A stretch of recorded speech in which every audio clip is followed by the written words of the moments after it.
de el, la telefon. Da, da, da. Mergem pe asta. O scoate în Super League. Dar acum îi spartă mingea.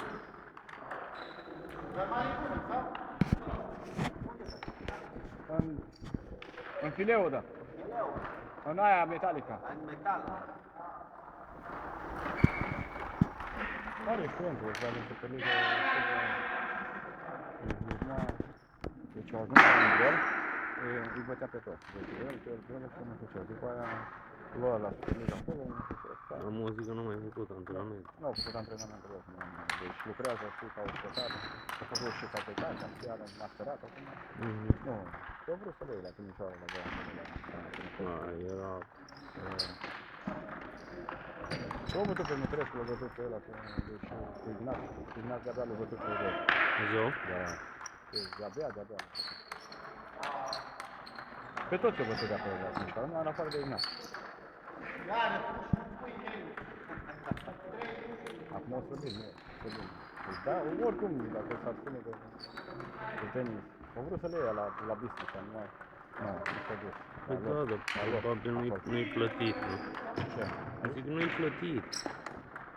Nu, ce să, că au vrut să le ia la loc, au vrut să le ia, de bani. da, aici tot am mers poate de plăcere.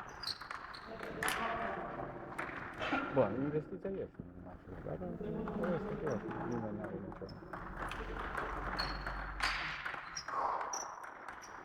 Ascultă, schimbă pețele și dă, ia cu paletă.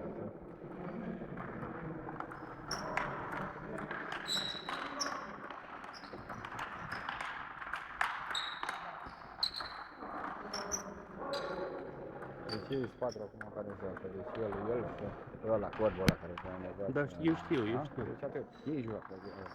Eu și, uite, doctorul Spușnea care era în tricou albastru și mă uite, domnul Mitică, ăsta iară lemnat din ăsta, așa, și...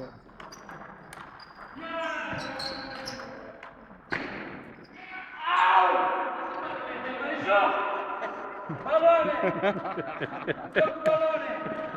Are o ambiție, vorbește, șeful al oamenilor. Are ambiție de...